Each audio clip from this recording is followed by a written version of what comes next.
దేవుని యొక్క అతి పరిశుద్ధమైన నామానికి మహిమ కలుగును గాక. ఎవరు ఆమె చెప్పట్లేదు. దేవుని యొక్క వాక్యంలోకి వెళ్దాం. పరిశుద్ధ గ్రంథంలో నుంచి ఆమోసు గ్రంథము 4వ అధ్యాయము 12వ వచనం. ఆమోసు గ్రంథము 4వ అధ్యాయము 12వ వచనం. పాత నిబంధన గ్రంథంలో ఉంటుంది ఆమోసు గ్రంథము చివరికి. కాబట్టి ఇశ్రాయేలులారా మీ ఎడల నేను ఎలాగును చేయుదును గనుక ఇశ్రాయేలులారా మీ దేవుని సన్నిధిని కనబడుటకై సిద్ధపడుడి. మీ దేవుని సన్నిధిని కనబడుటకై సిద్ధపడుడి. దేవుని నామానికి మహిమ కలుగును గాక. మనం దేని కొరకు సిద్ధపడాలి? అని అంటే మనం ఏదైనా ఊరు వెళ్ళాలనుకో ముందుగానే ఒక రోజు ముందుగా సిద్ధపడతాం. ఏదైనా పెళ్లికి కానీ ఏదైనా ఫంక్షన్కి కానీ వెళ్ళాలనుకో ముందుగానే సిద్ధపడుతూ ఉంటాం. ఏదైనా వస్తువు కొనాలన్నా సరే ముందుగానే అంచనా వేసుకుంటాం. ఇప్పుడు ఎండాకాలం వచ్చింది, ఒక కూలర్ కానీ ఫ్రిడ్జ్ కానీ ఏసీ కానీ కొనాలనుకుంటే అది 3 స్టారా 4 స్టారా 2 స్టారా, అది ఎంత ధరకు వస్తుంది, ఎంత కరెంటు బిల్లు వస్తుంది, మనం ఎంత దానికి పెట్టగలుగుతాం, ఒక అంచనా అంటే ముందుగానే దాని గురించి ఆలోచిస్తాం. దేవుని యొక్క వాక్యం చెబుతుంది, ఇశ్రాయేలులారా మీ దేవుని సన్నిధిని కనబడుటకు సిద్ధపడుడి. దేవుని నామానికి మహిమ కలుగును గాక. మన జీవితాల్లో మనకి కావలసిన వాటి కొరకు మనం ఎలాగైతే ఆతృత పడతామో, ఎలాగైతే తాపత్రపడతామో, ఎలాగైతే వాటిని పొందుకోవాలని ఆశపడతామో, మనము నిత్యము దేవుని యొక్క సన్నిధిలో కనపడటానికి సిద్ధపడాలంట. దేవుని నామానికి మహిమ కలుగును గాక. నీవు దేవుని సన్నిధిలో కనబడటానికి సిద్ధపడితే, దేవుని సన్నిధి అని అంటే ఆయన హస్తకృత్యమైన ఆలయాల్లో నివసించే దేవుడు కాదు. మన హృదయాంతరంగాల్లో మన దేహాన్నే ఆలయంగా చేసుకొని మన దేహాల్లో నివసించే సజీవుడైన దేవుడు అంటున్నాడు. 2-3 ఆయన నామంలో కూడి ఉంటే వారి మధ్య నేను ఉంటానంటాడు. ఆయన మన మధ్యన ఉన్నాడు. దేవుని నామానికి మహిమ కలుగును గాక. ఈ రాత్రికాల సమయంలో ఆయన సన్నిధి మన మధ్యన ఉంది. అందుకే మనం ఇక్కడ నుంచి వెళ్ళిపోయామనుకో ఆయన ఇక్కడ ఉండడు. మనం డిస్మిస్ అయిపోయామనుకో, ఆమెన్ హల్లెలూయా అని ప్రార్థన అయిపోయిన తర్వాత వెళ్ళిపోయామనుకో, ఇక్కడ ఆయన ఉండడు. ఎవరు 2-3 ఆయన నామంలో కూడి ఉంటారో వారి మధ్యన ఆయన ఉంటానన్న సజీవుడైన లోకరక్షకుడిగా ఆయన యేసు ప్రభు వారి సన్నిధిలో కనబడుటకు మనం సిద్ధపాటు కలిగి ఉండాలంట. దేవుని నామానికి మహిమ కలుగును గాక. దేవుని సన్నిధిలో కనబడితే, దేవుని సన్నిధిలో నాటబడితే, దేవుని సన్నిధిలో మనం కనబడటానికి ప్రయత్నం చేస్తే కలిగే ఆశీర్వాదాలు 3 ఆశీర్వాదాలు చూసుకుందాం. పరిశుద్ధ గ్రంథంలో నుంచి 16వ కీర్తన 11వ వచనం. 16వ కీర్తన 11వ వచనం. జీవమార్గములు నీవు నాకు తెలియజేసేదవు. నీ సన్నిధిని సంపూర్ణ సంతోషము కనబడును. నీ సన్నిధిలో సంపూర్ణ సంతోషం కలదు. మొట్టమొదటిగా చాలు ఆయన సన్నిధిలో మొట్టమొదటిగా సంపూర్ణ సంతోషం ఉంది. దేవుని నామానికి మహిమ కలుగును గాక. ఏముంది? ఎవరైనా అడిగారనుకో మిమ్మల్ని, మీరు పదే ప్రార్థన పెట్టుకుంటున్నారు, పదే చర్చికి వెళ్తున్నారు, వారానికి 2 సార్లు 3 సార్లు ప్రార్థన అంటారు, ఎందుకు వెళ్తున్నారని ఎవరైనా అడిగితే మీరు ఏం సమాధానం చెబుతారు? చెప్పాలి, దేవుని సన్నిధిలో, మా దేవుని సన్నిధిలో సంపూర్ణ, కొంచెం సంతోషం కాదు సంపూర్ణ సంతోషం కలదంట. దేవుని నామానికి మహిమ కలుగును గాక. లోకంలో వ్యక్తులు అనుకుంటారు ఫ్రెండ్స్ తో గడిపితే లేకపోతే బంధువులతో గడిపితే గడపద్దని నేను అంటలా. ఫ్రెండ్స్ తో, బంధువులతో, స్నేహితులతో గడపద్దని నేను అంటలా. గడిపి వాళ్ళతో మంచి బిర్యానీయో మంచి ఫుడ్ తిని హాయిగా హ్యాపీగా ఆ రోజు గడిపితే అది సంతోషం అని అనుకుంటారు. కానీ జీవం గల దేవుడిని ఆశ్రయించిన మనము ఆయన సన్నిధిలోనే సంపూర్ణమైన సంతోషం కలదని మనం వెతికితే, ఈ రాత్రికాల సమయంలో నీకు సంతోషం లేక నువ్వు బాధపడుతున్నావేమో, నీ కుటుంబంలో సంతోషం కొదువైందని నీవు చింతపడుతున్నావేమో, దేవుడు ఈ రాత్రికాల సమయంలో నీకు పరిపూర్ణమైన సంతోషాన్ని ఇవ్వబోతున్నాడు. దేవుని నామానికి మహిమ కలుగును గాక. దేవుని సన్నిధిలో పరిపూర్ణమైన సంతోషం కలదు. ఒకానొక దినాల్లో దాదాపు 10 సంవత్సరాలు 2012 నుంచి కరోనా వరకు కూడా నా జీవితంలో సంతోషమైనదే నాకు కనబడేది కాదు. అయినా సరే దేవుణ్ణి విడిచిపెట్టలా, అయినా సరే దేవుడిని తునీకరించలా, దేవుడిని అవమానపరచలా. ఇదేంటి నా జీవితం ఎలాగుందని నేను అనుకోవాలా. వీటిలన్నిటికి పొరపాటు నాదే ప్రభువా, నా స్వయంకృత అపరాధం వల్లే, నేను తీసుకున్న నిర్ణయాల వల్లే, నా తప్పుడు నిర్ణయాల వల్లే నా జీవితం ఎలా ఉంది. నీ సన్నిధిలో సంపూర్ణమైన సంతోషం ఉందని దేవుణ్ణి హృదయపూర్వకంగా వెతకడం ప్రారంభించాను. అనేకుల జీవితాల్లో సంతోషాన్ని నింపేవాడిగా నా జీవితాన్ని మార్చాడు. దేవుని నామానికి మహిమ కలుగును గాక. ఈ రాత్రికాల సమయంలో నా జీవితంలో సంతోషం లేదని నీవు వచ్చావేమో, కృంగుదల ఉందేమో, నా జీవితం ఏంటని నీవు అనుకుంటున్నావేమో. దేవుడు ఈ రాత్రికాల సమయంలో నీకు పరిపూర్ణమైన సంతోషాన్ని కలగజేయబోతున్నాడు. దేవుని నామానికి మహిమ కలుగును గాక. అబ్రహాము శారా జీవితాలు కూడా మనం చూస్తే వారి జీవితాల్లో సంతోషం లేదు, వారి జీవితాల్లో దుఃఖమే ఉంది. కారణం ఏంటంటే వారికి పిల్లలు లేరు.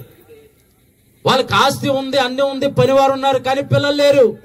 దేవుడు వారి దుఃఖకరమైన జీవితాల నుంచి ఇస్సాకు అనే కుమారుని దేవుడు అనుగ్రహించాడు. ఇస్సాకు అనే మాటకు నవ్వు అని అర్థం.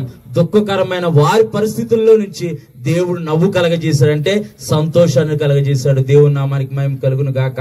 మనం దేవుని సన్నిధిలో కనపడటానికి ఆతురత పడితే, దేవుని సన్నిధిలో ఉండటానికి సిద్ధపడితే, దేవుని సన్నిధిలో నాటబడితే మొట్టమొదటిగా కలిగేది పరిపూర్ణమైన సంతోషం. దేవుని నామానికి మహిమ కలుగును గాక. మీ అందరినీ ఒక మాట అడుగుతాను, మీరు యేసుప్రభు వారిని ఎందుకు అమ్మడుతున్నారమ్మా? యేసుప్రభు వారిని ఎందుకు అమ్మడుతున్నారు? చెప్పాలి. యేసుప్రభు వారిని ఎందుకు అమ్మడుతున్నారు? లోకంలో సంతోషం లేదు మీకు. లోకంలో సంతోషం అనేది లేదు. మీకు సంతోషం, మనశ్శాంతి ఎక్కడ దొరుకుతుందంటే లోకరక్షకుడైన యేసు ప్రభు వారి యొక్క సన్నిధిలో మాత్రమే దొరుకుతుంది. దేవుని నామానికి మహిమ కలుగును గాక. నీకు ఎన్ని కష్టాలున్నా, ఎన్ని బాధలున్నా, తెల్లారితే పాటికి తెల్లారేసరికి అప్పుడు రేపు పొద్దున తెల్లారి ఉదయం 7 గంటలకల్లా నా అప్పు కట్టకపోతే నేను ఊరుకోనని అన్నా సరే, నీ ఉదయకాల సమయం ప్రార్థనకి వెళ్తావా వెళ్ళవా? కంపల్సరీ వెళ్తావు. నువ్వు తెల్లారేపసరికి ఒకవేళ అనారోగ్య పరిస్థితిని బట్టి డాక్టర్ గారు నువ్వు చనిపోతావు అని చెప్పినా సరే నువ్వేం చేస్తావు? తెల్లారి ప్రార్థనకి వెళ్తావు. ఎందుకనంటే దేవుని యొక్క సన్నిధిలో సంపూర్ణమైన సంతోషం కలదు. దేవుని నామానికి మహిమ కలుగును గాక. నీకు సంపూర్ణ సంతోషం కలగజేసేది లోకరక్షకుడు యేసు ప్రభువారు. మనుషులు కాదు, బంధువులు కాదు, స్నేహితులు కాదు, ఎవ్వరూ లేరని నువ్వు కృంగుబాటుకు గురయ్యావేమో, ఎవ్వరో లేవని నువ్వు బాగా కృంగి వేదన పడుతున్నావేమో. ఈ రాత్రి కాల సమయంలో దేవుడు అంటున్నాడు, నేను నీకు తోడుగా ఉన్నాను, నీవు నడుచు మార్గమంతట్లో నీ దేవుడైన యెహోవా నీకు తోడుగా ఉంటున్నాడు. దేవుని నామానికి మహిమ కలుగును గాక. ఆయన సన్నిధిలో సంపూర్ణమైన సంతోషం కలదు. ఇంకో పాయింట్ చూసుకుందాం. ప్రసంగి గ్రంథము 8వ అధ్యాయం 12వ వచనం. దేవుని యందు భయభక్తులు కలిగి ఆయన సన్నిధికి భయపడేవాడు క్షేమముగా నుందురు. ఆయన దేవునికి భయపడి ఆయన సన్నిధిలో కనపడేవారు క్షేమము కలిగి ఉంటారంట. మొట్టమొదటి ఏంటంటే సంపూర్ణ సంతోషం కలదు. రెండోది ఏంటంటే క్షేమము కలదు. దేవుని నామానికి మహిమ కలుగును గాక. దేవుడు ఇజ్రాయెల్ ప్రజలు అరణ్యంలో నడిచేటప్పుడు వారు ముందు వెనక కావలిగా ఉన్నాడు. దావీదు అరణ్యంలో కొండలెనక గుట్టలెనక ప్రాణ భయంతో సౌలు రాజు దావీదుని చంపాలనుకున్నప్పుడు ప్రాణ భయంతో దావీదు పరిగెడుతున్నప్పుడు దావీదుకు తోడుగా ఉండి గాఢ అంధకారపు లోయలో నీ సంచరించినను ఏ అపాయము నాకు సంభవించదని దావీదు మహారాజు ఎందుకన్నాడంటే దేవుని యొక్క సన్నిధిలో క్షేమము కలదు. నీవు అనుకోవచ్చు, ఒక్కరోజు ఆదివారం ఒక్కరోజు, లేకపోతే వారాంతరపు కూడికలకు, లేకపోతే కృతజ్ఞత కూడికలకు, లేకపోతే స్వార్థ కూడికలకు నేను హాజరవకపోతే ఏమైంది అని నీవు అనుకోవచ్చు. నీవు సంఘమంతటితో కలిసి ఇలాగ దేవుని స్తుతిస్తే దేవుని యొక్క కాపుదల నీ చుట్టూ, నీ కుటుంబం చుట్టూ ఉండిద్ది. దేవుని నామానికి మహిమ కలుగును గాక. దేవుని యొక్క సన్నిధి నీ మీద కప్పబడి ఉండిద్ది. పరిశుద్ధుడైన యేసు ప్రభువారి యొక్క రక్తము నీకు, నీ కుటుంబానికి కావలిగా ఉంటుంది. నీ మార్గం అంతట్లో ఆయన నీకు క్షేమాన్ని కలగజేస్తాడు. నీ పనులన్నింటిలో ఆయన నీకు భద్రతను కలగజేస్తాడు. నీ ప్రయాణం అంతట్లో ఆయన దూత కావలిగా ఉండి నిన్ను, నీ కుటుంబాన్ని రక్షించింది. దేవుని నామానికి మహిమ కలుగును గాక. మొట్టమొదటి ఆయన సన్నిధిలో సంపూర్ణ సంతోషం కలదు. రెండోది క్షేమం కలదు. మన పక్కన 10 మంది బాడీ గార్డులు ఉన్నా సరే క్షేమం ఉండదు. గొప్ప గొప్ప మిలిటరీ వ్యవస్థ మన వెనకాల ఉన్నా సరే మనకు క్షేమం ఉండదు. అందుకే పరిశుద్ధ గ్రంథమైన బైబిల్లో రాయబడి ఉంది, కావలి వారు పట్టణమని ఎలాగైతే కాపాడడానికి వారు చూస్తూ ఉంటారో, యెహోవా పట్టణమని కాపాడని ఎడల కావలి వారి ప్రయాసం అంతా వ్యర్థమేనంట. అంటే కాపాడే వ్యక్తి ఎవరు? దేవుడు మాత్రమే. కావలి వారని మనం అనుకుంటాం, వారి పని వారి డ్యూటీ వారు చేస్తూ ఉంటారు. కానీ కాపాడే వ్యక్తి ఎవరు? నిన్ను నన్ను లోకాన్ని సృజించిన సృష్టికర్త అయిన దేవుడు. దేవుని నామానికి మహిమ కలుగును గాక. నీవు దేవుని సన్నిధిలో కనపడటానికి ఆతృత పడితే, నీవు దేవుని సన్నిధిలో నాటబడితే, దేవుడు నీకు, నీ కుటుంబానికి, నీ పిల్లలకి సంపూర్ణమైన సంతోషాన్ని కలగజేస్తాడు. క్షేమము, భద్రత, కాపుదల కలగజేసి ఏ అపాయము రాకుండా, ఒకవేళ అపాయం వచ్చినా సరే, ప్రాణాంతకమైన పరిస్థితి వచ్చినా సరే, వాటన్నిటి నుంచి దేవుడు తప్పిస్తాడు. దేవుని నామానికి మహిమ కలుగును గాక. ఇంకో పాయింట్ చూసుకుందాం. మొదటి సమూయేలు గ్రంథము 1వ అధ్యాయము 10-11 వచనాలు. మొదటి సమూయేలు గ్రంథము 1వ అధ్యాయము 10-11 వచనాలు. బహు దుఃఖాకాంతురాలై వచ్చి యెహోవా సన్నిధిని ప్రార్థన చేయుచు బహుగా ఏడ్చుచు సైన్యములకు అధిపతి అయిన యెహోవా నీ సేవకురాలైన నాకు కలిగి ఉన్న శ్రమను చూచి చాలానా. ఇక్కడ ఈ ప్రార్థన చేస్తున్న వ్యక్తి ఎవరో తెలుసా మీకు? ఈ ప్రార్థన చేస్తున్న వ్యక్తి హన్నా అనే సహోదరి. ఆ బహు దుఃఖాకాంతురాలు, అంటే ఆదరణ లేదు, సంతోషం లేదు, బాధ, వేదన, దుఃఖం ఉంది. ఎక్కడికి వెళ్ళి ఎత్తుక్కుంటుంది? తణుకు దగ్గర వెళ్ళి తణుకులు ఎత్తుక్కోవట్లేదు. ఎక్కడ వెళ్ళి ఎత్తుక్కుంటుంది? దేవుని సన్నిధిలో ఎత్తుక్కుంటుంది. చాలా మంది పెద్దలు అంటారు, ఎక్కడ పోగొట్టుకుంటే అక్కడే ఎత్తుక్కోమన్నారు. మన జీవితంలో మనం చేసే స్వయంకృత అపరాధం వల్ల, మనం తీసుకున్న నిర్ణయాల వల్ల మనకు ఒక ఇష్టమైన పరిస్థితి కలిగినప్పుడు, బాగా క్లిష్టమైన పరిస్థితి కలిగినప్పుడు మనం ఎక్కడ పోగొట్టుకున్నాం అక్కడ ఎత్తుకోవాలంటే, మనం పోగొట్టుకున్నాం, మనకి ఇచ్చేది లోకరక్షకుడైన యేసు ప్రభువారు. దేవుని నామానికి మహిమ కలుగును గాక. నేను లోకంలో పోగొట్టుకున్న నా జీవితాన్ని దేవుని సన్నిధిలో వెతకటం మొదలు పెట్టాను. దేవుడు అనేకులకు ఆస్వాదకరంగా మార్చాడు. దేవుని నామానికి మహిమ కలుగును గాక. ఇక్కడ ఈ భక్తురాలు అన్నాకు పిల్లలు లేరు. అన్నా జీవితం ఎలా ఉందంటే దుఃఖకరమైన పరిస్థితిలో ఉంది, వేదనతో ఉంది. భర్త అంటున్నాడు, 10 కుమారుల కంటే నేను ఎక్కువ వాడిని కాదా అని అంటున్నాడు. నీకు 2 పాలు ఇస్తాను, ప్రతి దాంట్లో 2 అంతల భాగం ఇస్తున్నాను, అయినా నీకు బాధ ఏంటి అని అంటున్నాడు. కానీ ఆమె నా జీవితంలో దుఃఖం ఉంది, నా పైన నింద ఉంది, ఆ నిందను నేను తొలగించుకోవాలని ఎక్కడికి వెళ్ళి బాధపడుతుందంటే దేవుని సన్నిధిలోకి వచ్చి బాధపడుతుంది.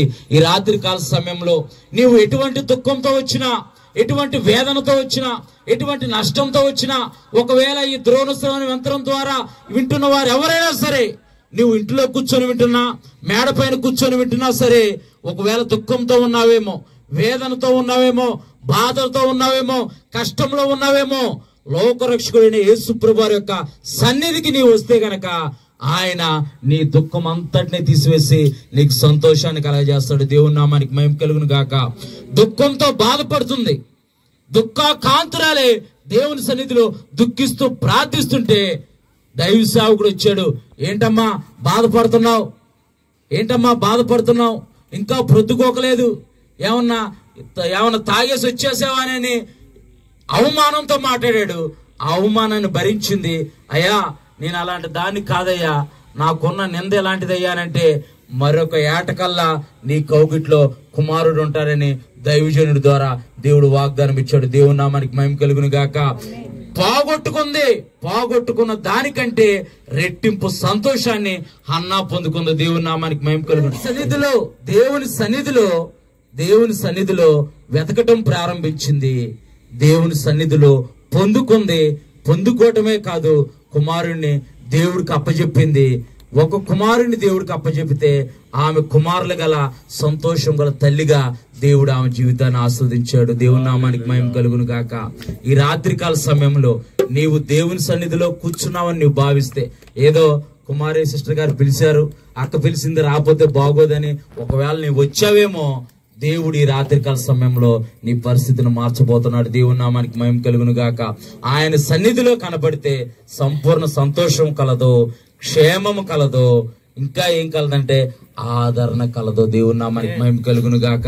ఈ 3 మాటలు మీ హృదయాల్లో భద్రపరుచుకొని ఎవరైనా తెలిసిన వారు అడిగితే, మీరు మాటి మాటికి ప్రార్థన ప్రార్థన అంటున్నారు, ఎందుకు ప్రార్థనకి వెళ్తున్నారని అడిగితే మీరు చెప్పాలి, మా దేవుని యొద్ద క్షేమం ఉంది, మా దేవుని సన్నిధిలో సంపూర్ణ సంతోషం ఉంది, మా దేవుని సన్నిధిలో ఆదరణ ఉందని చెప్పాలి. దేవుని నామానికి మహిమ కలుగును గాక. నిన్ను బట్టి అనేకులు దేవుని వెంబడించేవారుగా మారుతారు. అటువంటి కృప దేవుడు మనందరికీ అనుగ్రహించును గాక. ఆమేన్. చిన్న ప్రార్థన చేద్దాం. సంతోషం ఎక్కడ ఉందని, సమాధానం ఎచ్చట నాకు దొరికిలేనని, సంతోషం ఎక్కడ ఉందని, సమాధానం ఎచ్చట నాకు దొరికేలని, జగమంతా వెతికాను, జనులందరిని అడిగాను, జగమంతా వెతికాను, జనులందరిని అడిగాను, చివరికది యేసులో కనుగొన్నాను, చివరికది యేసులో కనుగొన్నాను. ఎంత మంచి దేవుడవయ్యా యేసయ్యా, చింతలన్నీ తీరేనయ్యా నిన్ను చేరినాక, చింతలన్నీ తీరేనయ్యా నిన్ను చేరినాక. ప్రార్థన చేసుకుందాం. కనికరం గల తండ్రి, కృపగల దేవా, ఈ రాత్రికాల సమయంలో నాయన సహోదరి ప్రభా, అక్క కుమారక్కని, వారి కుటుంబాన్ని, వారి బావగారి కుటుంబాన్ని మీరు జ్ఞాపకం చేసుకోండి ప్రభా. వారు పలుమార్లు ప్రభా ఎంతో వేదనలో, కష్టంలో, దుఃఖంలో అయినా, ఎటువంటి వ్యతిరేకమైన పరిస్థితులు ఎదురైనా ప్రభా, వారు నీ సన్నిధిని విడిచిపెట్టకుండా అయ్యా మీరే ఆధారమని, మీరే తండ్రి సర్వశక్తుడు అని, మీరే దేవుడని నమ్మి ప్రభా నిన్ను వెంబడిస్తుంది నాయన. తనకున్న పరిస్థితులన్నిటిని ప్రభా మీరు మార్చండి. వారి బావగారి కుటుంబంలో ఎదురవుతున్న ప్రతి విధమైన వ్యతిరేకమైన పరిస్థితులన్నిటిని మీరు లయపరచండి. వారికి, వారి కుటుంబాలకి క్షేమము, ఆదరణ, సంపూర్ణమైన సంతోషం కలగజేయండి. ఈ రాత్రికాల సమయంలో కూడి వచ్చిన సంఘం అంతటికీ ప్రభా అయ్యా నీ క్షేమము, నీ భద్రత, నీ కాపుదల, నీలో పరిపూర్ణమైన సంతోషము అయ్యా వారందరికీ ప్రభా కలగజేసి కుటుంబాలను ఆస్వాదించమని యేసు పరిశుద్ధ నామములో ప్రార్థిస్తున్నాం తండ్రి. ఆమేన్.